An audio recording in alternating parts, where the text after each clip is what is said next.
హరే కృష్ణ. అందరికీ భాగవతం క్లాస్ స్వాగతం. మనం ఈరోజు మూడో అధ్యాయంలోకి ప్రవేశిస్తున్నాము. సో రెండో అధ్యాయంలో మనం పౌనకాది ఋషుల యొక్క 4 ప్రశ్నలకు సమాధానం మనకు దొరికింది. సో ముఖ్యంగా జనులు చేయవలసినటువంటి అత్యంత శ్రేయస్కర కార్యం 2, శాస్త్రాల యొక్క సారాంశం 2 కూడా భక్తి అనే సమాధానం మనకు దొరికింది. అట్లానే భగవంతుడి యొక్క పురుష అవతారాలు అంటే ఈ సృష్టిని ఏ విధంగా తాను పోషిస్తున్నాడు ఆ విషయాన్ని మనకి సమాధానంగా మనకి 3 పురుషావతారాలు కామదక్ష విష్ణు, గవిదక్ష విష్ణు, క్షుదక్ష విష్ణు వచ్చింది. తర్వాత భగవంతుడు కృష్ణుడు దేవగర్భుని ఎందుకు జన్మించాడు అంటే మనకు ఆల్రెడీ తెలుసు కదా భగవద్గీతలో ఎందుకు జన్మించాడు. ధర్మ సంస్థాపనార్థాయ సంభవామి యుగే యుగే పరిత్రాణాయ సాధువునా వినాశాయ దుష్కృతం. కానీ ఇక్కడ మనకు కొంత రహస్యం తెలుస్తుంది అనమాట. ఏంటది? అది భక్తుల్ని రంజింపజేయడం కోసం ఆ క్రమంలో లీలలు చేసే క్రమంలో మనలాంటి బద్ధజీవుల్ని ఆకర్షించడం కోసమే ఆయన దేవకి గర్భనైనా జన్మించడం జరుగుతుంది. సో ఈ వివరణ మనకు తెలిసిన తర్వాత ఇప్పుడు మనం మూడో అధ్యాయంలో ప్రవేశిస్తూ మిగిలిన 2 ప్రశ్నలకు సమాధానం దొరుకుతుంది. ఒకటి లీలావతారాలు, 2 ధర్మం ఇప్పుడు ఎవరిని ఆశ్రయించింది అని. సో ఈ విషయాలు మనం తెలుసుకోబోతున్నాం మూడో అధ్యాయంలో. అయితే సూత గోస్వామి ఇక్కడ ఏదైతే పురుషావతారాల గురించి ఆల్రెడీ పరిచయం చేశాడో వాటి వివరణలోకి వెళ్తున్నాడు అనమాట. సో ఈ పురుషావతారాలు సో ముందు కాలదక్ష విష్ణు. ఈయన ఈ ఆధ్యాత్మిక సృష్టిని ఏదైతే ప్రపంచం ఉందో దాని వెలుపల కాలదక సముద్రంలో ఆయన పవలించి ఉంటాడు. ఆయన శ్వేత రంధ్రాల నుంచి అనేక బ్రహ్మాండాలు బయటకు వస్తాయి అన్నమాట. ఇప్పుడు మనం ఇక్కడ చూసాం కదా బుడగలు. ఆయన శ్వేత రంధ్రాల నుంచి ఆయన అనేకమైనటువంటి బ్రహ్మాండాలు వస్తాయి. ఇప్పుడు ప్రతి బ్రహ్మాండంలోకి ప్రతి బ్రహ్మాండంలోకి ఒక గర్భదక్షాయి విష్ణు ప్రవేశిస్తాడు. మీరు చూస్తున్నట్టు ఇక్కడ. సో గర్భదక్షాయి విష్ణు ప్రతి బ్రహ్మాండంలోకి ఇంకొక విష్ణు ప్రవేశిస్తున్నాడు. ఆయన పేరు గర్భదక్షాయి విష్ణు. అది ఆయన ప్రవేశించినప్పుడు ఆ బ్రహ్మాండంలో అంత ఖాళీగా ఉంది. కాబట్టి తన యొక్క శ్వేత రంధ్రాల నుంచి అక్కడ గర్భదక సముద్రాన్ని సృష్టిస్తాడు అనమాట. ఆ గర్భదక సముద్రంలో తాను పవలిస్తూ ఉంటూ ఉంటూ తన నాభిలో నుంచి బ్రహ్మ ఒక కమలం రూపంలో ఆయన ఉద్భవిస్తాడు. సో అందుకనే ఆయన గర్భం నుంచి వచ్చినటువంటి నాభి నుంచి వచ్చినటువంటి బ్రహ్మ ఉన్నాడు కాబట్టి ఇక్కడ గర్భదక్షాయ విష్ణు అనేటువంటి నామకరణం జరుగుతుంది. ఆ తర్వాత బ్రహ్మ ఒకసారి ఆయన ఆ, ఆవిర్భవించిన తర్వాత ఆయన 14 లోకాలు ఆయన సృష్టిస్తాడు అన్నమాట. ఆ 14 లోకాల్లో పైన ఉన్నటువంటి 7 లోకాలు ఉన్నత లోకాలు, ఒక లోకం మధ్య లోకం వచ్చి మధ్య భాగంలో ఆయన భూలోకం, తర్వాత కిందటువంటి మిగతా 6 లోకాలు అధమ లోకాలు లేదా నరక లోకాలు అంటారు.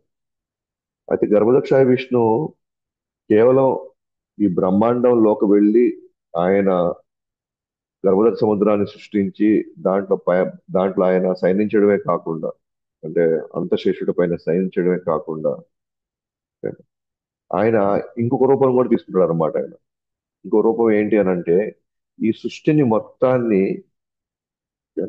ఎస్పెషల్ గా ఆ బ్రహ్మాండం యొక్క యొక్క స్ట్రక్చర్ ని మెయింటైన్ చేయడం కోసం, ఓకే, దాని షేప్ మెయింటైన్ చేయడం కోసం తాను మనకు కనపడే ఒక విశ్వరూపం రూపంలో తాను ఈ సృష్టి యొక్క ఆకారాన్ని నిలబెడుతున్నాడు అనమాట. ఆకారం ఎప్పటికైనా సరే ఒక బిల్డింగ్ కట్టామనుకోండి. ఆ బిల్డింగ్ కట్టామంటే కేవలం మనం ఇసుక, సిమెంటు, మనకి ఇటుకలు ఉంటే సరిపోదు. దాని వెనకాల ఒక రూపాన్ని మనం డిజైన్ చేయాలి. ఆ రూపం దేంతో? కమ్ములతో. మనం ముందు కమ్ములతో ఒక స్ట్రక్చర్ వేసుకొని దాంట్లో ఇంక మళ్ళీ సిమెంట్, ఇటుకలు, దాన్ని బేస్ చేసుకుని మన ఇటుకలన్నీ సిమెంట్, ఇసుక అన్ని కలుపుకొని మనం ఒక స్ట్రక్చర్ ఏర్పాటు చేసుకుంటాం. అప్పుడే బిల్డింగ్ మాత్రం నిలబడుతుంది.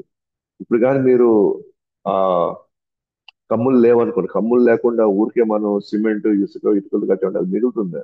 ఉండదు. కాబట్టి ఈ ఇల్లు నిలవడానికి ఎట్లయితే మనకు కనబడనటువంటి తమ్ములు ఉన్నాయో, అట్లానే ఈ సృష్టి యొక్క ఆకారం అతి స్థిరంగా ఉండాలి అంటే ఆయన కనబడకుండా ఒక విశ్వరూపంలో ఆయన ఈ మొత్తం భౌతిక సృష్టి యొక్క స్థితిని ఆయన నిలబెడుతున్నాడు అనమాట. ఉదాహరణకి ఆ స్ట్రక్చర్ లేకపోతే ఈ 14 లోకాలు ఒక ఒక క్రమ పద్ధతిలో అవి నిలబడవు అన్నమాట. అవి కాబట్టి రెండు రకాలుగా గరుడ విష్ణు, ఒకటి విరాట్ రూపంలో, రెండు తాను ప్రతి బ్రహ్మాండంలోకి ప్రవేశించి తాను వ్యక్తిగతంగా అక్కడ ఉండగలుగుతున్నాడు అన్నమాట. అయితే ఈ విరాట్ రూపం గురించి తర్వాత మాట్లాడుకుంటాం. ఇదే 3వ అధ్యాయంలో ఇంకో భాగంలో మనం చూద్దాము. అయితే ప్రస్తుతానికి మనకి గర్భదక్ష విష్ణు ప్రతి బ్రహ్మాండానికి ప్రవేశించి తనలోంచి బ్రహ్మ ఉద్భవిస్తున్నాడు. ఇది కాకుండా మళ్ళీ క్షీరదక్ష విష్ణు ఉన్నాడు అనమాట. క్షీరదక్ష విష్ణు అంటే ఈ విష్ణు కూడా పాల సముద్రం పైన ఆయన ఈ అనంతశేషుడి మీద ఆయన శయనిస్తున్నాడు అనమాట. ఈ పాల సముద్రం అనేది ముఖ్యంగా ఈ భౌతిక జగత్తులో ఉన్నటువంటి ఉన్నత లోకాల్లో ఆ ప్రాంతంలో పాల సముద్రం ఉంటుందన్నమాట. ఆ పాల సముద్రంలో క్షీరక్షాయి విష్ణు అక్కడ శయనించి మనం చూస్తూ ఉంటాం. అప్పుడప్పుడు మనం విన్నాము కూడా, కొన్ని సినిమాల్లో మనం చూస్తుంటాం, అయితే మనం విన్నాము. అంటే దేవతలందరూ కూడా పాల సముద్ర ఒడ్డు నుండి భగవంతుని వేడుకుంటున్నారు అనమాట. ఎప్పుడెప్పుడల్లా సరే రాక్షసుల యొక్క బెడద ఎక్కువైనప్పుడల్లా, అప్పుడు అక్కడ నుంచి మనకి విష్ణు మాట్లాడుతూ వాళ్ళకి అభయహస్తం ఇస్తారన్నమాట. ఎవరు ఈ విష్ణు అంటే క్షీరదక్షాయి విష్ణు. ప్రతి ప్రతి బ్రహ్మాండంలో గర్భశాయి విష్ణుతో పాటు ఇంకొక ఇంకొక ప్రాంతం ఉంటుందన్నమాట. ఉన్నత లోకాల దగ్గర ఇంకొక ప్రాంతం ఉంటుంది. ఆ ప్రాంతం పాల సముద్రంతో నిండి ఉండి అక్కడ క్షీరదక్షాయి విష్ణు అక్కడ అక్కడ నుంచి దేవతల యొక్క ఆర్తనాదాలని తాను అర్థం చేసుకుంటూ తగిన విధంగా వాళ్ళకి సూచనలు సలహాలు ఇస్తూ వాళ్ళకి అభయహస్తం ఇస్తూ ఉంటాడు, వాళ్ళని రక్షిస్తూ ఉంటాడు. అయితే ఈ క్షీరదక్షాయి విష్ణువునే ప్రతి జీవుడిలో పరమాత్ముడుగా ప్రవేశిస్తాడు. ప్రతి జీవుడు ప్రవేశించి ప్రవేశించడమే కాకుండా ప్రతి అణువులో కూడా ఆయన ప్రవేశిస్తాడు క్షీరదక్షాయి విష్ణు. ఆ విధంగా ప్రతి వస్తువు, ప్రతి జీవుడు, అలాగే ఆ ప్రతి బ్రహ్మాండం, మొత్తం భౌతిక సృష్టిలో కారదక్షాయ విష్ణు, గర్భదక్షాయ విష్ణు, క్షీరదక్షాయ విష్ణు, వీళ్ళ ముగ్గురు కూడా ఈ మొత్తాన్ని వాళ్ళు సృష్టి, స్థితి, లయం చేసుకుంటున్నారు అన్నమాట. వీటిని పురుషోత్తరాలు అంటారు. అయితే మనం విన్నున్నాం అన్నమాట. కృష్ణుడి ఒక విష్ణు అవతారం కింద మనం చెప్పుకుంటూ ఉన్నాం లేదా వింటూ ఉన్నాం. ఇది వివిధ ఇతర పురాణాల ప్రకారంగా, ఎస్పెషల్ గా విష్ణు పురాణం ప్రకారం. అయితే ఎస్, కృష్ణుడు కూడా విష్ణు అవతారమే అని చె- చెప్పినా ఎటువంటి తప్పేం లేదు. ఎందుకనంటే ఇక్కడ ఏ అవతారం వచ్చినా సరే విష్ణు గర్భదక్ష విష్ణు నుంచే వస్తాయి అన్నమాట. అక్కడి నుంచే అన్ని అన్ని అవతారాలు వస్తాయి. ఈవెన్ కృష్ణుడు రావాలన్నా కూడా గర్భదక్ష విష్ణు ద్వారానే వస్తాడు. అందుకనే దేవకి గర్భను జన్మించినప్పుడు ఆయన చతుర్భుజ ఆకారంతో ఫస్ట్ వస్తాడు. ఆ తర్వాత దేవకి యొక్క అభ్యర్థన మేరకు ఆయన ద్విభుజ కృష్ణుడి యొక్క రూపంలోకి వస్తాడు. ఓకే, అంటే ఎవరు వచ్చినా సరే విష్ణు ద్వారా రావాల్సిందే కాబట్టి. ఎలాగంటే ఆ, ఏ చైర్మన్ అయినా, ఒక ఒక ఒక సిఇఓ ఉన్నాడు అనుకోండి, లేదా ఒక యజమాని ఉన్నాడు అనుకోండి. ఆ యజమానికి 10 కంపెనీలు ఉంటే 10 కంపెనీలని ఒక్కొక్క మేనేజర్ని పెట్టుకొని ఆయన వచ్చిన ప్రతిసారి మేనేజర్ ద్వారానే వాళ్ళకి ఇన్ఫర్మేషన్ ఇస్తూ మేనేజర్ ద్వారానే ఆయన ఒక కంపెనీకి వస్తాడు అనమాట. అదే ఇక్కడ కూడా విష్ణు ద్వారానే కృష్ణుడు ఈ యొక్క భూ భూమండలం మీదకి రావడం జరుగుతుంది. అలాగే అనేక అవతారాలు కూడా విష్ణు ద్వారానే వస్తాయి కాబట్టి అన్ని కూడా విష్ణు అవతారాల కింద చెప్పబడింది. కానీ కృష్ణుడు ఆయన నుండే ఈ విష్ణువులు వచ్చాయి అని చెప్పి, విష్ణువులు వచ్చారని చెప్పి మనకి ఇప్పుడు భాగవతం ఇప్పుడు ఈ మూడో అధ్యాయం ద్వారా మనకి తెలుస్తుంది అనమాట. అంటే భగవానుడి యొక్క పురుష అవతారాలు ఏంటి అన్నప్పుడు, అంటే కృష్ణుడి యొక్క పురుష అవతారాలు ఏవి అంటే కరదక్షాయ విష్ణు, గర్భదక్షాయ విష్ణు, క్షీరదక్షాయ విష్ణు.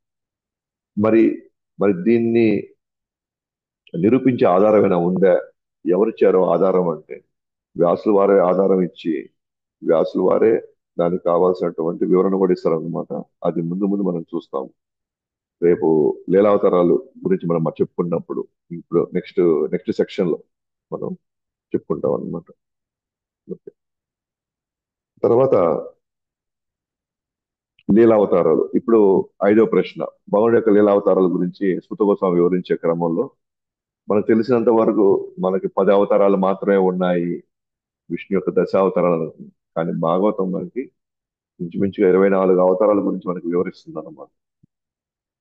సో ఏంటి అవతారాలు అని అంటే, మనం చూస్తే కనుక, అంటే లీలావతారాలు అంటే ఏంటి అంటే వాళ్ళు భక్తుల కోసం వాళ్ళు చేసేటువంటి లీలలు, భక్తుల్ని ఆకర్షించడం, భక్తుల్ని ఆనందింపజేయడం కోసం మనలాంటి బద్ధ జీవుల్ని తిరిగి తన వద్దకు ఆకర్షించడం కోసం చేసేటువంటి లీలలు అన్నమాట. ఇవి భాగవతంలో 24 వివరించి ఉన్నాయి. కానీ యాక్చువల్ చెప్పాలంటే ఎన్ని అవతారాలు ఉన్నాయంటే, సముద్రంలో ఎన్ని అలలు ఉంటాయో అన్ని అవతారాలు, అసంఖ్యాకమైనటువంటి అవతారాలు ఉన్నాయన్నమాట. సో దీంట్లో కొన్ని మాత్రమే మనకి భాగవతంలో ప్రముఖంగా కొంత మనకి వివరంలోకి వెళ్ళారు. ఒకటి చతుష్కుమారులు. చతుష్కుమారులు అంటే బ్రహ్మ నలుగురు కుమారులు, సనక సనాతన సనందన సనత్ కుమారులు. వీళ్ళు నలుగురు కూడా భగవానుడి యొక్క అవతారాల కింద చెప్పబడింది. తర్వాత తర్వాత వరాహ అవతారం, హిరణ్యాక్షుడిని చంపినటువంటి వరాహ అవతారం. తర్వాత దేవర్షి నారదుల వారి యొక్క అవతారం, అది కూడా భగవానుడి యొక్క శక్తి ఆవేశ అవతారం.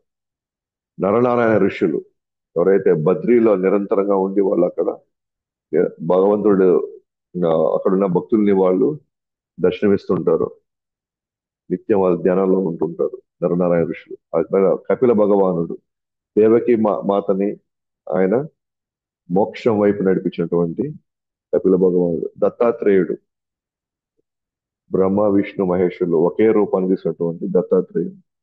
తర్వాత యజ్ఞ, ఈయన ప్రజాపతి రుచి మరియు ఆకూతికి జన్మించినటువంటి అవతారం ఉంటాయి, యజ్ఞ అవతారం.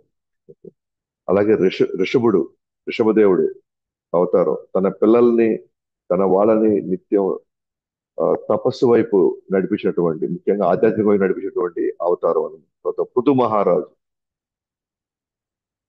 మత్స్యావతారం. తర్వాత కూర్మ అవతారం, సముద్ర మంథనం జరిగినప్పుడు కూర్మ కూర్మ అవతారంతో ఆ సముద్రాన్ని మంథనం చేయగలుగుతారు అన్నమాట. తర్వాత ధన్వంతరి, తర్వాత ఆయుర్వేదానికి ఒక ఆయుర్వేదాన్ని ఇచ్చినటువంటి అవతారం అన్నమాట.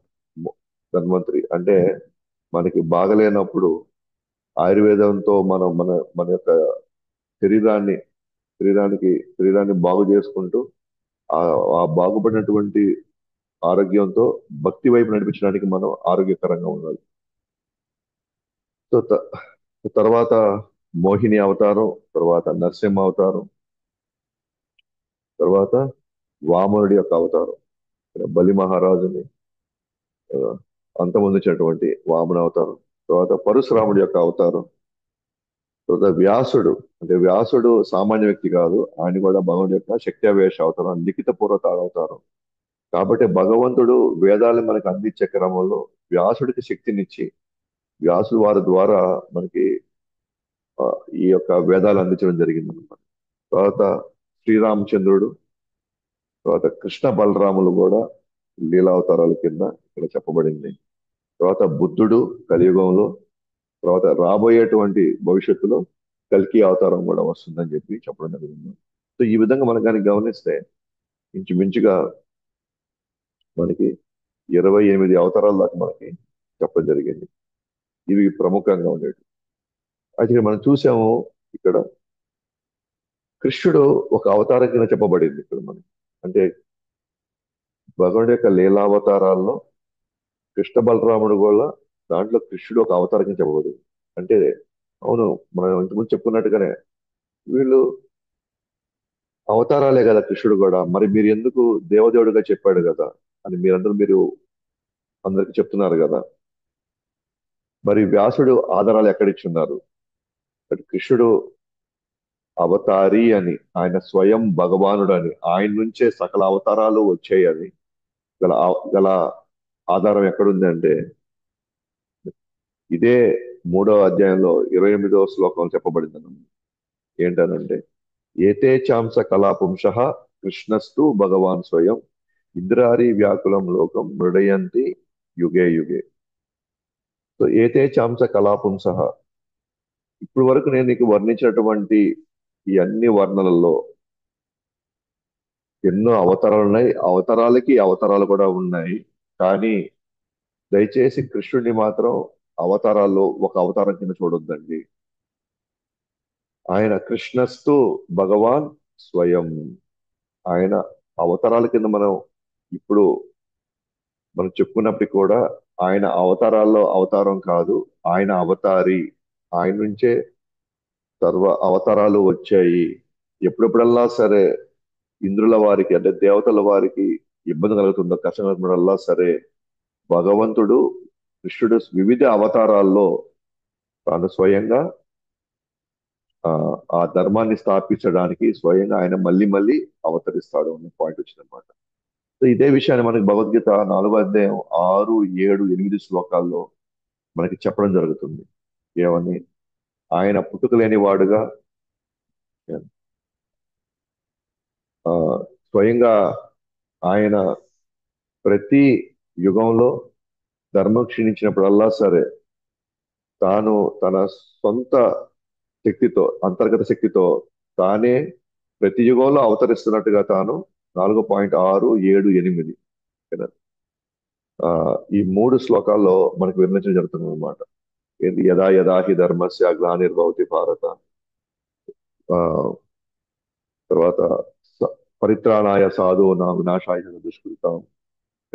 ఈ శ్లోకాలతో ధర్మాన్ని స్థాపించడానికి, ఆ, సాధువుల్ని రక్షించడానికి, రాక్షసుల్ని సంహరించడానికి నేనే ప్రతి యుగయందు నా అంతర్గత శక్తితో నేను మళ్ళీ మళ్ళీ అవతరిస్తూనే ఉంటాను అని చెప్పానమాట. అంటే కృష్ణుడు నేను అవతరిస్తున్నాను అంటే దాని అర్థం ఏంటి అని అంటే నేను వివిధ రూపాల్లో అదే దివ్య శరీరంతో నేను అవతరిస్తాను.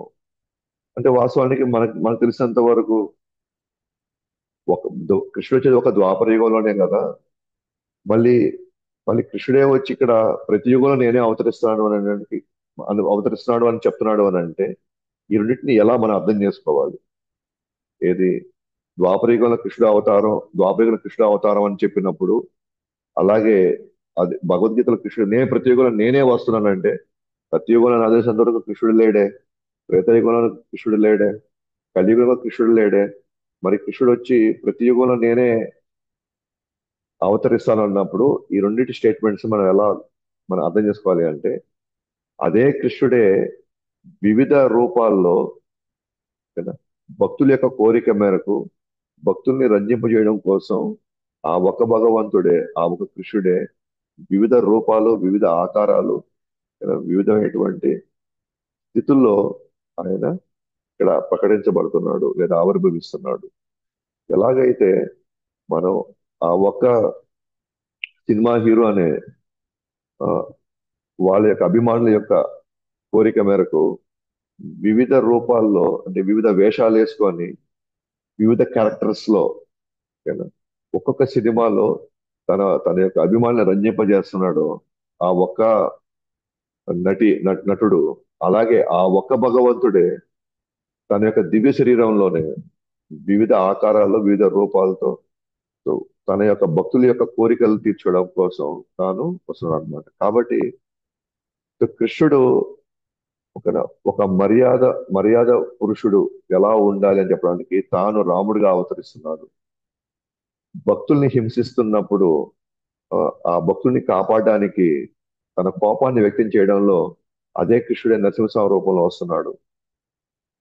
యశోదమాత తన కొడుకు పెళ్లి నేను చేయలేకపోయానే, దేవకి దేవకి మాత చేసింది, బట్ నేను ఆ కొడుకు యొక్క పెళ్లి నేను చెయ్యాలి అనుకున్నప్పుడు ఆమె వకులదేవిగా వచ్చి సాక్షాత్తు భగవంతుడు శ్రీనివాసుడిగా వచ్చి సో పద్మావతితో పెళ్లి జరుగుతుంది. అంటే ఆ ఒక్క భగవంతుడే వివిధ భక్తుల యొక్క కోరిక మేరకు ధర్మాన్ని స్థాపించడం కోసం కదా, కొన్ని ఆ ధర్మ సూచనలు తెలియజేయడం కోసం తానే వివిధ రూపాల్లో వస్తున్నాడు అనమాట. కాబట్టి భగవంతుడు ఇక్కడ స్వయం భగవానుడు కృష్ణుడు అని చెప్పి కూడా మనకి జరుగుతుంది అనమాట. సో ఆ విధంగా ఈ యొక్క ఆ పురుషావతారాలను వివరించడం, అలాగే లీలావతారాల గురించి సూత గోస్వామి ఇప్పుడు మనకి వర్ణించడం జరిగింది. అట్లాగే లీలావతారాల్లో మనకి కృష్ణుడు ఒక అవతారం కింద కనబడుతున్నాడు, కానీ వాస్తవానికి ఆయన స్వయం భగవానుడు అనే విషయాన్ని మనకు తెలియజేయడం జరుగుతుంది అనమాట. సో ఎప్పుడైతే ఇది వివరించిన తర్వాత మనం నెక్స్ట్ చెప్పాం కదా ఇందాక, గర్భదక్ష విష్ణు విరాట్ రూపం తీసుకుంటున్నాడు, విశ్వరూపం. దేన్ని? ఆ సృష్టి యొక్క ఆకారాన్ని కాపాడడం కోసం. సో కాబట్టి ఈ విరాట్ రూపం ఏదైతే ఉందో అది భగవంతుడి యొక్క 3 శక్తుల్లో ఒక శక్తి అన్నమాట. ఒక శక్తి నుంచి ఈ విరాట్ రూపం వస్తుంది. అంటే భగవంతుడికి 3 శక్తులు ఉన్నాయి. ఒకటి అంతరంగ శక్తి, 2 తటస్థ శక్తి, 3 బహిరంగ శక్తి.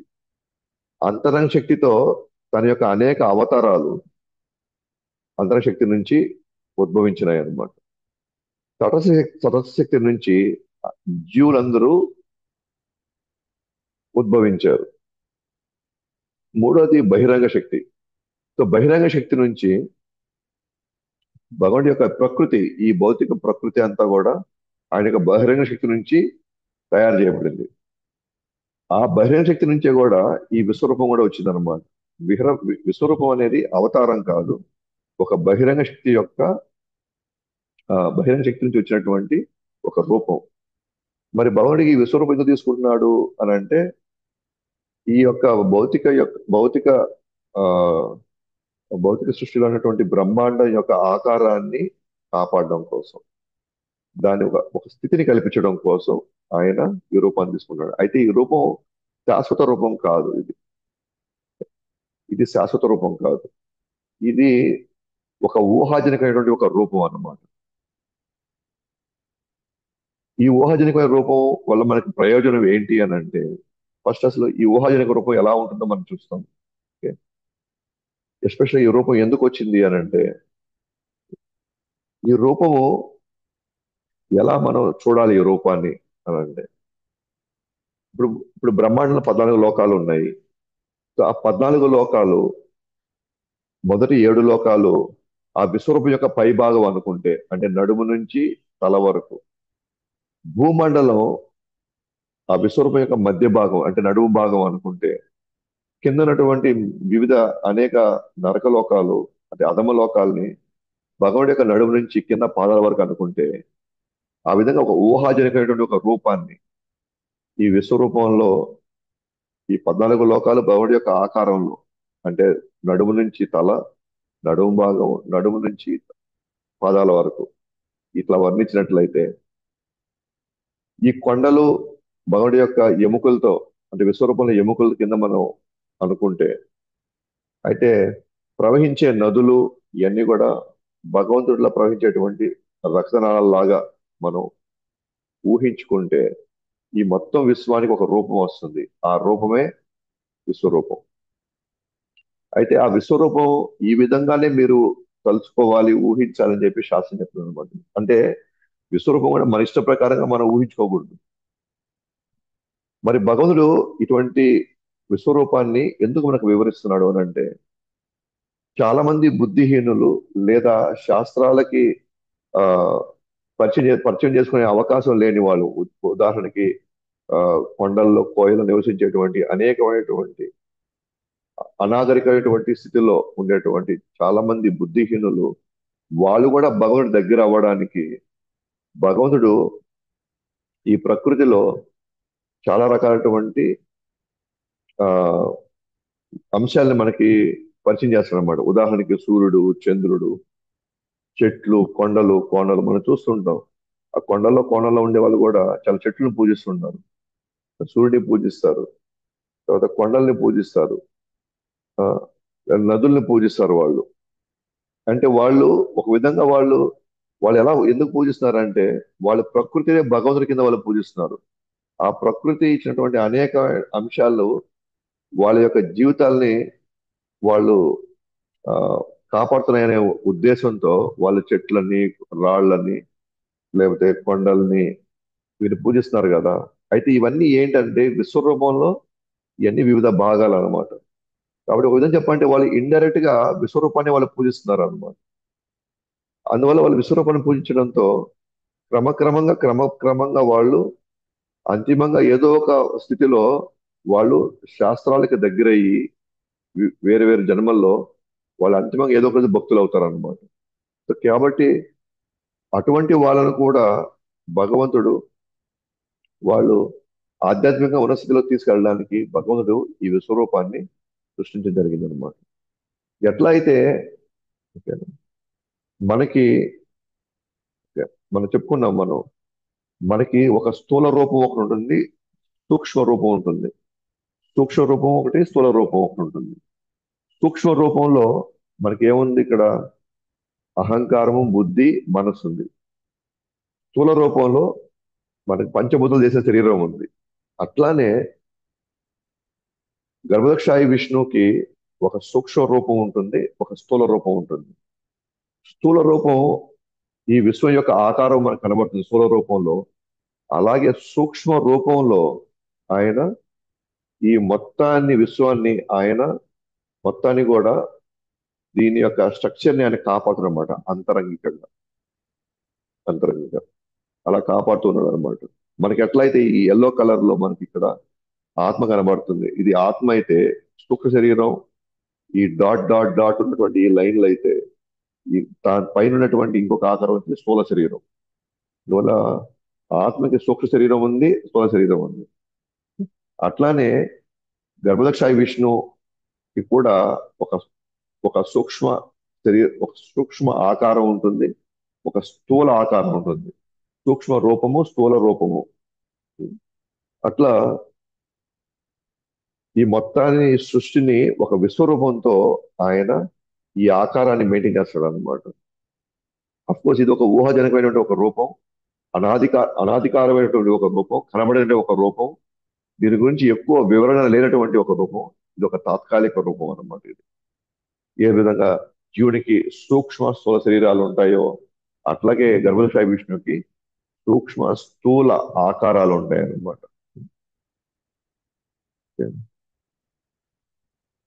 ఎప్పుడైతే మనం ఈ స్థూల సూక్ష్మ ఆకారాలకి అతీతంగా వెళతామో, ఎందుకంటే మనం అందరం కూడా ఈ ప్రకృతిలో ఉన్నటువంటి స్థూల సూక్ష్మ ఆకారానికి మనం ఆకర్షితులు అవుతా ఉన్నాం.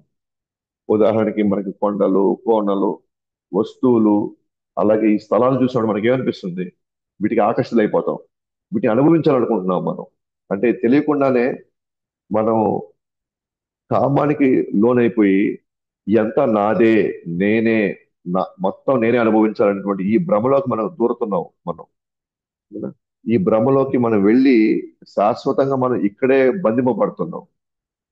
ఇప్పుడు ఈ వివరణ ఇవ్వడం వల్ల మనకి ఏం తెలుస్తుంది అని అంటే, ఓకే, ఈ ప్రకృతిలో ఉన్న ప్రతి అణువు భగవంతుడిదే. ఇదంతా కూడా ఆయన కాలదక్ష విష్ణు, గర్భదక్ష విష్ణు, త్రిదక్ష విష్ణు రూపంలో ప్రతి వస్తువు ప్రతి వస్తువుకు తానే మూలము, ప్రతి వస్తువుని తానే మెయింటైన్ చేస్తున్నాడు, ప్రతి వస్తువుకి తానే ఆ రూపాలను ఇస్తున్నాడు. కాబట్టి ఇదంతా కూడా భగవంతుడిదే. కాబట్టి ఇదంతా నాది కాదు, నేను కేవలం దీన్ని చూసుకునేటువంటి ఒక ఒక శ్రేయభిలాషిని మాత్రమే అని ఎప్పుడైతే తాను జ్ఞానానికి వస్తాడో అప్పుడు తాను అసలైనటువంటి భగవంతుడి వైపు తాను ఆకర్షింపబడతాడు. ఆ యొక్క భగవంతుడి యొక్క సాక్షాత్కారం పొందడానికి తాను ప్రయత్నిస్తాడు అనమాట. అప్పుడే తన మాయ తొలగి భగవుడి యొక్క అనుగ్రహంతో జ్ఞానం పొందిన వాడిని తను యథార్థ స్థితి తాను తెలుసుకుంటాడు. యథార్థ స్థితి ఏంటి? నేను ఈ ప్రకృతి యజమాని కాదు, లేదా నేను ఈ యొక్క ప్రకృతికి నేను నేను మాత్రమే హోల్ అండ్ సోల్ అనుభవించేవాడిని నేను కాదు. తను అర్థమయ్యి నేను కేవలం భగవుడి యొక్క అంశాన్ని, నేను భగవుడి యొక్క సేవకుడిని అన్న విషయం మాత్రం తాను అర్థమవుతుంది మాట. తనకి అర్థమవుతుంది. అప్పుడు తాను భగవుడి యొక్క అను ఆ, అంశగా భగవానుడి యొక్క సేవకుడిగా తాను తాను తను అర్థం చేసుకొని తద్విధంగా తను ఈ భౌతిక ప్రకృతిని తాను అనుభవించడం కాకుండా ఈ భౌతిక ప్రకృతి తాను కృష్ణుడి సేవలో పెట్టడం ప్రారంభిస్తాడు అనమాట. ఎప్పుడైతే కృష్ణుడి సేవలో తన శక్తిని తన తెలివితేటల్ని ఈ వనరుల్ని మొత్తాన్ని కృష్ణుడి సేవలో పెడతాడో ఆటోమేటిక్ గా తను ఈ బంధాల నుంచి ఈ సూక్ష్మ స్థూల శరీరం నుంచి తను బయటపడతాడు అనమాట. కాబట్టి స్థూల సూక్ష్మ రూపాలు తిరస్కరించిన వాడు మాత్రమే కాకుండా వేద రహస్యాల్లోని భగవుడికి నామరూప గుణాలను అర్థం చేసుకోగలుగుతాడు. ఎప్పుడైతే ఈ విషయాన్ని అర్థం చేసుకుంటాడో ఈ స్థూల సూక్ష్మ రూపాలన్నీ కూడా కృష్ణుడి యొక్క శక్తులే అని తను అర్థం చేసుకుంటే వేదాల్లో ఉన్న రహస్యం తనకు అర్థమవుతుంది ఏంటది? తాను భగవుడి యొక్క గుణ నామ రూప లీలల్ని తాను అర్థం చేసుకొని భగవుడికి తాను శరణాగతుడు అవుతాడు అనమాట. ఎప్పుడైతే ఆయన భగవుడి యొక్క గుణాలని అమోఘ లీలల ద్వారా సృష్టి స్థితి లయము అందరిలోనూ ఉంటాడు, స్వతంత్రుడు, షడైశ్వర్య పూరుడు, అతను ఋషికేశుడు అన్న విషయాన్ని తాను అర్థం చేసుకుంటాడు. భగవంతుడే సర్వము, భగవంతుడే మూలము, నేను కూడా ఆయన అంశాన్నే అని తనకు అర్థమైనప్పుడు తన జీవితాన్ని సర్వస్వం భగవుడికి దారబోస్తాడు అన్నమాట. ఆ విధంగా అర్థం చేసుకున్నవాడు ఆ, తాను మాయ నుంచి పూర్తిగా బయటపడి ఓకేనా, తాను ఆ సంతతయా తాను ఇక్కడ ప్రతి విషయాన్ని భగవుడి యొక్క సేవలో ఉపయోగించాలని, మూడు అనువృత్తయ్య భగవంతుడు చెప్పిన అడుగుజాడల్లో తాను నడవాలని తాను అనుకుంటాడు అన్నమాట. అప్పుడు వాళ్ళు ఇక్కడ ఈ భౌతిక సృష్టి నుంచి ఈ మాయ నుంచి వాళ్ళు పూర్తిగా బయటపడతారు అన్నమాట. అందువల్ల విశ్వరూపాన్ని అర్థం చేసుకొని అలాగే వివిధ పురుష అవతారాలను మనం అర్థం చేసుకోగలిగితే కనుక మనం శాశ్వతంగా ఇక్కడ నుంచి మనం బయటపడే అవకాశం మనకి ఉంటుందన్నమాట. సో ఇవన్నీ విన్నటువంటి సౌనకాది ఋషులు వాళ్ళు అనుకుంటారు, అరే మేము భక్తి లేదు అంటే మేము భగవంతుడు సంబంధించినటువంటి ఈ భక్తి మాకు లేదు. ఈ భక్తి ఉన్నట్లయితే మేము భగవుడికి భక్తి సారీ ఈ భక్తి ఈ భక్తిగానే ఉంటే మేము కూడా భగవంతుడు మా జీవితాన్ని మేము సర్వస్వాన్ని మేము ఆయనకి పనంగా పెట్టుకెళ్ళినప్పుడు మేము ఖచ్చితంగా మేము కూడా బయటపడగలం కదా. కానీ ప్రస్తుతానికి దురదృష్టవశాత్తు మాకు ఈరోజు ఆ భక్తి మాకు లేదు అని వాళ్ళు నిరుత్సాహపడుతున్నప్పుడు అప్పుడు ఆయన ఆయన ఉత్సాహపరుస్తాడు అనమాట. ఎవరు? సూత గోస్వామి. లేదు, మీలో కూడా భక్తి ఉంది కాబట్టి మీరు ఇటువంటి అద్భుతమైనటువంటి ప్రశ్నలు మీరు వేశారు. ఈ ప్రశ్నలు ఎంతో ఆలోచింపజేసేటివి. మీరు ఈ ప్రశ్నలు వేయడం వల్లనే నేను ఈరోజు కృష్ణుడి గురించి మాట్లాడే అవకాశం నాకు దొరికింది. కాబట్టి మీలో ఆ భక్తి ఉంది. ఆ భక్తి ఉన్న కారణంగానే మీరు కృష్ణుడికి సంబంధించిన విషయాలు తెలుసుకోవాలనేటువంటి ఆతృతలో మీరు ఉన్నారు. అందుకే మీరు భాగవతాన్ని మీరు వివరించమని చెప్పి నన్ను అడుగుతున్నారు. కాబట్టి మీరు కూడా భక్తులే కాబట్టి మీ వల్ల చాలా మంది ఈ రోజు కృష్ణుడి గురించి వాళ్ళు తెలుసుకోబోతున్నారు. కాబట్టి దయచేసి మీరు నిరుత్సాహపడద్దని చెప్తూ వాళ్ళని ఓదార్చడం అన్నమాట.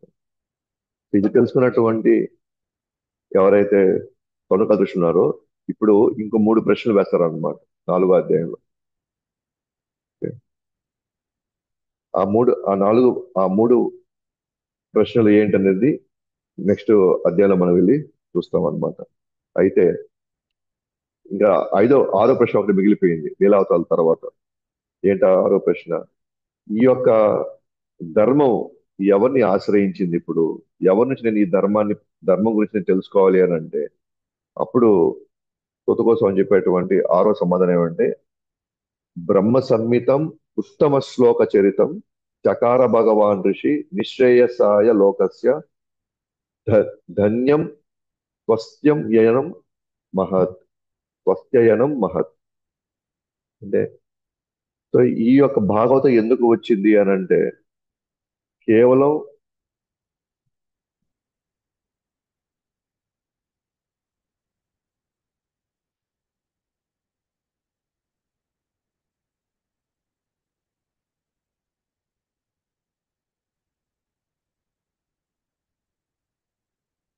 సో భగవంతుడు తిరిగి వెళ్ళిపోయిన తర్వాత, కృష్ణుడు వెళ్ళిపోయిన తర్వాత ధర్మం ఆయనతో పాటు తిరిగి వెళ్ళిపోయింది. ధర్మం ఆయనతో పాటు తిరిగి వెళ్ళిపోయింది. కాబట్టి ఆ ధర్మాన్ని మళ్ళీ పునఃస్థాపించడం కోసం ఈ రోజు భాగవత రూపంలో వచ్చింది. గ్రంథరా శ్రీమద్ భాగవతం ఈ జయ.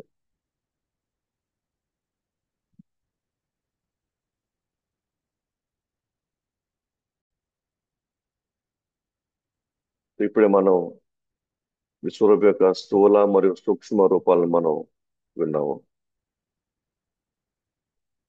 ఎవరు మరి భగవంతుణ్ణి అర్థం చేసుకోగలుగుతారు? అంటే అర్థం చేసుకోగలిగినటువంటి అర్హతలు ఏమున్నాయి మన దగ్గర? అంటే ఏ అర్హతలు ఉంటే భగవంతుడిని అర్థం చేసుకోవచ్చు, భగవంతుడి గురించి అద్భుతంగా మనం వర్ణించవచ్చు? సో ఎటువంటి వాళ్ళకి అర్హతలు ఉండాలి? ఏం అర్హతలు ఉండాలి అంటే, ఈ స్థూల సూక్ష్మ రూపాలకు అతీతంగా, అంటే ఈ స్థూల సూక్ష్మ రూపాలంటే ఏంటది? ఈ ప్రకృతి యొక్క వైభవం అది. ఈ ప్రకృతి మనల్ని అణువణువున మనల్ని భగవంతుడి వైపు పోనీయకుండా వివిధ రూపాల్లో మనల్ని ఆకర్షిస్తూ ఉంటుంది, లేదా వివిధ క్లేశాల రూపంలో మనల్ని ఇబ్బంది పెడతా ఉంటుంది. ఎవరైతే ఈ రెండు స్థూల మరియు సూక్ష్మ రూపాలను దాటి, ఎవరైతే తట్టుకొని ఓపికతో సహనంతో సాధన చేస్తారో, ఆ, ఆచార్యులు లేదా గురువులు చెప్పినట్టుగా నడుచుకుంటారో, వాళ్ళు మాత్రమే వీటికి అతీతంగా వెళ్ళి నిరాకార బ్రహ్మం యొక్క సాక్షాత్కారం పొందగలుగుతారు, లేదా భగవుడి యొక్క సాక్షాత్కారం పొందగలుగుతారు. నిరాకార బ్రహ్మనైనా సరే, పరమాత్ముడైనా సరే, అంతిమంగా భగవాన్ అయినా సరే, వాళ్ళందరూ కూడా భగవంతుని దర్శించుకున్నారు. కానీ వివిధ స్థితుల్లో భగవంతుడి యొక్క రూపాన్ని వాళ్ళు దర్శిస్తారు. మొత్తానికైతే ఇక్కడ మెయిన్ పాయింట్ ఏంటంటే, మనం ఈ స్థూల సూక్ష్మ రూపాలు, అంటే ప్రకృతి యొక్క వివిధటువంటి ఈ క్లేశాలని మనం దాటితే గాని మన అర్హత సంపాదించలేము. ఏది భగవంతుని దర్శించుకోండి. కాబట్టి ఎవరైతే ఈ మాయ తొలగి, అంటే వీటి ఆకర్షణలో పడకుండా, భగవంతుడు ప్రకృతిని సృష్టించాడు, ప్రకృతిలో అనేక అంశాలని మన యొక్క అవసరాల కోసం మనకు సృష్టించాడు. ఎందుకంటే మన ఆరోగ్యం బాగుండి, మనం చక్కగా సాధన చేసుకొని వీటి యొక్క మాయలో పడకుండా మనం డైరెక్ట్ గా భగవంతుడిని అంతిమంగా మన సాక్షాత్కారం పొందాలి. అయితే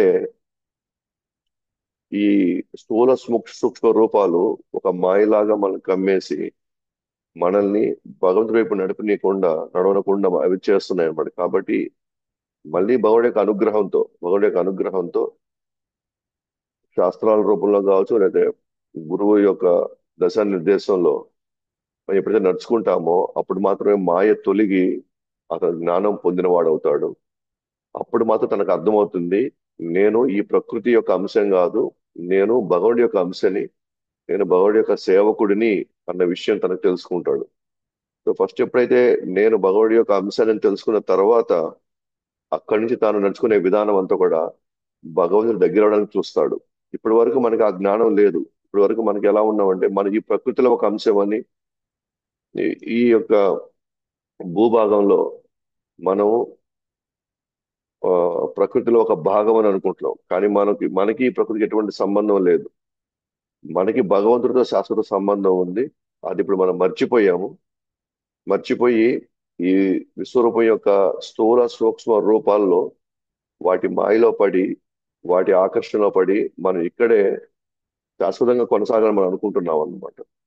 కాబట్టి ఎవరైతే ఈ స్థూల సూక్ష్మ రూపాన్ని తిరస్కరించిన వాడు మాత్రమే వేద రహస్యాల్లోని భగవంతుడి యొక్క నామ రూప గుణలలో అర్థం చేసుకోగలుగుతాడు. ఎస్. సో ఏంటి అర్హతలు మనం సంపాదించాలి అంటే, ముందు ఈ స్థూల సూక్ష్మ రూపాల్లో ఉన్నటువంటి వివిధ వివిధ ప్రకృతి యొక్క వివిధ అంశాలని మనం తిరస్కరించి, అప్పుడు మాత్రమే వేదాల్లోని రహస్యాలు మనకు అర్థమవుతుంది. అప్పుడు భగవుడి యొక్క నామరూప గుణాలని మనం అర్థం చేసుకోగలుగుతాం. ఓకేనా? సో ఒక విధంగా చెప్పాలంటే, భగవుడి యొక్క గుణగణాలని మనం ఎప్పుడైతే మనం సంపూర్ణంగా మనం అర్థం చేసుకోగలుగుతామో, ముఖ్యంగా ఆయన యొక్క లీలలు, అసాధారణమైనటువంటి అమోఘమైనటువంటి లీలలు, ఆయన యొక్క శక్తి గురించి, శక్తులు, సృష్టి, స్థితి, లయము, పైగా అందరిలోనూ ఉంటాడు, తన స్వతంత్రుడు, ఆయన ఇష్టం, ఆయనకి ఏది కావాలన్నది చేయగలిగినటువంటి స్వతంత్రం ఆయన దగ్గర ఉందన్నమాట. కదా, అతను షడైశ్వర్య పూర్ణుడు, ఋషికేశుడు. సో అందరినీ కూడా తన యొక్క ఆధీనంలో నడిపించగలుగుతాడు. సో ఇట్లాంటి గుణాలు కలిగినటువంటి ఈ భగవంతుడిని మనం అర్థం చేసుకోవాలంటే, లేదా ఆయన్ని మనం సాక్షాత్కారం మనం పొందాలి అంటే, మనము ఓకేనా, ఆయన్ని మూడు విధాలుగా మనం ఆయన్ని ఆరాధించాలన్నమాట. ఏంటది? అమాయయ, సంతతయ, అనువృత్తయ. ఈ మూడు విధాలుగా మనం ఎప్పుడైతే ఆయన్ని మనం ఆ, ఆరాధిస్తామో, అప్పుడు ఆయన్ని గొప్పగా అర్థం చేసుకునేటువంటి స్థితిని, స్థాయిని, అర్హతని మనం సంపాదించగలుగుతాం అనమాట. అమాయయ అంటే ఎవరైతే ఏ హోదాను చూసుకోకుండా, ఏ హోదా, నేను ఇప్పుడు ఏ హోదాను చూసుకోకుండా నిత్యం, ఓకేనా, ఒక సేవకుడిగా తను అనుకుంటూ, నేను భగవుడి యొక్క సేవకుడిని, నేను శాశ్వత సేవకుడిని అని అనుకుని అనే భావంలో ఎవరైతే ఆయన్ని ఆరాధిస్తారో, అలాగే సంతదయ. సంతదయ అంటే ఎటువంటి ఆటంకం లేకుండా నిరంతరంగా 24 గంటలు ఆయన్ని పూజిస్తారో, నిరంతరంగా ఆయన్ని తలుచుకుంటారో, నామాన్ని ఆయన ఉచ్చరిస్తారో. అనువృత్తయ్య. అనువృత్తయ్య అంటే ఆయనకి నచ్చినట్టుగా, లేదా ఆయన కోరుకున్నట్టుగా ఎవరైతే ఈ విధంగా నడుచుకుంటారో, ఏది, సేవని ఒకటి నేను సేవకుడనే భావంలో చేయడం, అమాయయ. రెండు, నేను అది నిరాటకంగా చేయగలగడం. ఏదో ఒక పదర్మాలు జపం చేసి తర్వాత మన పని మనం చేసుకోవడం అని కాదు. ఏదో ఒక అరగంట కృష్ణ గురించి విని ఆ తర్వాత యథార్థంగా మన యొక్క భౌతికమైనటువంటి బాధ్యతల్లో నిమగ్నం అవ్వడం కాదు.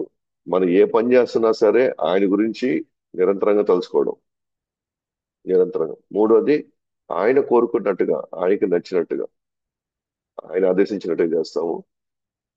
ఎవరైతే ఇటువంటి స్థితిలో ఉంటారో వాళ్ళు భగవంతుడి యొక్క నామ రూప గుణ లీలల్ని అర్థం చేసుకునేటువంటి అర్హత సంపాదిస్తారు అనమాట. సంపాదిస్తూ శాశ్వతంగా ఆయన్ని అంటిపెట్టుకొని ఉంటారు అనమాట. కాబట్టి ఇవన్నీ విన్నటువంటి సౌనకాది ఋషులు వాళ్ళు, అరే మాకు ఆయన్ని నిరంతరంగా తలుచుకునేలాగా, అరే మాకు ఆ సేవకుడు అనే భావమే మాకు లేదే, నిజంగా భగవంతుడికి నచ్చినట్టుగా, భగవంతుడు కోరుకున్నట్టుగా మేము చేస్తున్నాం, అరే మాకు ఈ అర్హతలు ఏమీ లేవే. కాబట్టి మేము నిజంగా భగవంతుడిని తలుచుకోవడానికి, భగవంతుడిని అర్థం చేసుకోవడానికి మాకు ఇంకా అంత అర్హత లేదే అని చెప్పేసి వాళ్ళు కొంచెం బాధపడుతూ ఉంటే, అంటే మాకు భక్తి లేదు అని వాళ్ళు నిరుత్సాహపడుతున్నప్పుడు, సుత గోస్వామి వాళ్ళని ఆ ఉత్సాహపరచాడు అనమాట. వాళ్ళ నమ్మకం తీసుకుని వస్తాడు. ఏమని అంటే, లేదు, మీలో ఆ భక్తి ఉంది కాబట్టే మీరు ఇంత గొప్ప ప్రశ్నలు మీరు వేయగలిగారు. అందరి మేలు కోరి, ప్రజలందరి యొక్క వాళ్ళు బాగుండాలనే ఉద్దేశంతోనే మీరు భాగవతాన్ని గురించి సంబంధించిన ప్రశ్నలు మీరు వేయడం చాలా చాలా సంతోషకరం. ఖచ్చితంగా మీరు వేసిన ప్రశ్నలు అమోఘమైనవి. అది అందరికీ మేలు జరుగుతుంది. కాబట్టి మీలో కూడా భక్తి ఉంది అని వాళ్ళని ఓదారుస్తూ, వాళ్ళకి నమ్మకం కలిగించి వాళ్ళలో కొంచెం ఉత్సాహం నింపుతారు అనమాట. ఆ తర్వాత నేను ఇప్పుడు ఆఖరి ప్రశ్న, ఆరో ప్రశ్న. ఇప్పుడు ధర్మం ఎవరిని ఆశ్రయం తీసుకుందనమాట. సో దీంట్లో మనం చెప్పొచ్చు, 40వ శ్లోకంలో ఇది ఉంది. ఇదం భాగవత నామ పురాణం బ్రహ్మ సంహితం ఉత్తమ శ్లోక చరితం చకార భగవాన్ ఋషి నిశ్రేయసాయ లోకస్య ధన్యం స్వస్త్యాయనం మహత్. ఉన్నాడు ఇదం. కాబట్టి ఇదం, ఇప్పుడు ఇక్కడ భాగవతం అనే నామంతో పురాణం ఒకటి ఉన్నది. శాస్త్రాల బ్రహ్మ సంహితం. సో ఇదేంటి, సాక్షాత్తు భగవానుడి యొక్క అవతారం ఇది. బ్రహ్మ సంహితం, ఉత్తమ శ్లోక చరితం, భగవానుడి యొక్క లీలల్ని అమోఘంగా వివరించేటువంటి చరితం. ఎవరు రాశారు? చకార భగవాన్ ఋషి. సో వ్యాస భగవానుడు స్వయంగా దీన్ని రాశారు. ఎందుకు రాశారు? నిశ్రేయ నిశ్రేయసాయ లోకస్య, లోకం యొక్క మేలు కోసం, అల్టిమేట్ అందరి యొక్క ఉన్నతి కోసం ఈ యొక్క భాగవతం రాయబడింది. కాబట్టి ఎవరైతే ఆ, ఈ భాగవతాన్ని వాళ్ళు నిత్యం వాళ్ళు పారాయణం చేస్తారో, నిత్యం దాని గురించి చర్చిస్తారో, ధన్యం స్వస్త్యాయనం మహత్, అంటే వాళ్ళు ఖచ్చితంగా విజయం సాధిస్తారు, ఎప్పుడు ఆనందంగా ఉంటారు, వాళ్ళు పరిపూర్ణం సాధిస్తారు. మహత్ అంటే పరిపూర్ణత సాధిస్తారు. స్వస్త్యాయనం అంటే ఎప్పుడు ఆనందంగా ఉంటారు. ధన్యం, వాళ్ళ జీవితాలు ఎప్పుడు ధన్యంగా ఉంటాయి, విజయవంతంగా ఉంటుందని చెప్తారు అనమాట. అయితే కాబట్టి ఇప్పుడు ఈ యొక్క భాగవతం ఎలాంటిదంటేనంట, ఇక చెప్తున్నాడు, ఇటువంటి భాగవతం ఏంటంటే అన్ని శాస్త్రాల యొక్క సారం అంటే ఇది. ఒక విధంగా చెప్పాలంటే క్రీమ్ ఆఫ్ ఆల్ స్క్రిప్చర్స్ అంట. అంటే మనం పాలని ఆ, మనం మరిగబెట్టి మనం అది మజ్జిగ చేయాలనుకున్నప్పుడు ఆ, మనకేమొస్తుంది? వెన్న వస్తుంది. అయితే వెన్న చాలా పౌష్టికమైంది. సో చాలా అతి ముఖ్యమైనది అనమాట. ఓకే, అన్ని విధాలుగా. అది తర్వాత నెయ్యి అవుతుంది. అదే చాలా విలువైంది. అలాగే ఈ భాగవతం కూడా ఒక విధంగా చెప్పాలంటే వ్యాసుల వారు ఇప్పటి వరకు రాసిన వాటన్నిటిలో ఒక ఎత్తు అయితే, వాటన్నిటి యొక్క సారం ఈ భాగవతం రూపంలో అందుకనే ఇది ఎంత గొప్పది అంటే వ్యాసుడు స్వయంగా సుఖదేవ గోస్వామికి తాను అందించాడు అనమాట. ఓకేనా? సుఖదేవ గోస్వామి సామాన్య వ్యక్తి కాదు ఆయన. అందరి చేత గౌరవం గౌరవం పొందినటువంటి వ్యక్తి సుఖదేవ గోస్వామి. ఎస్పెషల్ గా ఆధ్యాత్మిక ఆధ్యాత్మికమైనటువంటి ఆ, ఆచార్యుల మధ్యలో సుఖదేవ గోస్వామి యొక్క స్థానం చాలా చాలా ప్రత్యేకమైంది అనమాట. సో ఆ సుఖదేవ గోస్వామి స్వయంగా ఈ భాగవతాన్ని పరిషత్ మహారాజు చెప్పడం జరుగుతుంది. సో తర్వాత ఆయన పరిషత్ మహారాజు ఎంత అద్భుతంగా ఆ విన్నంత వరకు కనీసం అతనికి దాహం వేయలేదు, తనకి ఆకలి వేయలేదు, తనకి నిద్ర కూడా లేదనమాట. అంటే అంత మధురంగా ఉంది. మనం చూస్తూ ఉంటాం, మనం గంట సేపు మనం వినంగానే మనకి వెంటనే నిద్ర వచ్చేస్తుంది అనమాట. కానీ హృదయ గోస్వామి లాంటి వ్యక్తి భాగవతాన్ని వర్ణిస్తున్నప్పుడు పరిషత్ మహారాజు ఆ 7 రోజులు ఏమి అతనికి తాగబుద్ధి కాలేదు, తనకి దాహం వేయలేదు, లేకపోతే అతనికి ఏది తినబుద్ధి కాలేదు, అతను నిద్ర కూడా రాలేదన్నమాట. చెప్తూ ఇప్పుడు 6వ ప్రశ్నకు సమాధానం చేసి చెప్తూ, ధర్మము ఇప్పుడు ఎవరిని ఆశ్రయిస్తుందంటే, కృష్ణే స్వధామోపగతే ధర్మం జ్ఞానాదిభిః కలౌ నష్టాదృశం ఏషా పురాణార్కో అధునోదితః.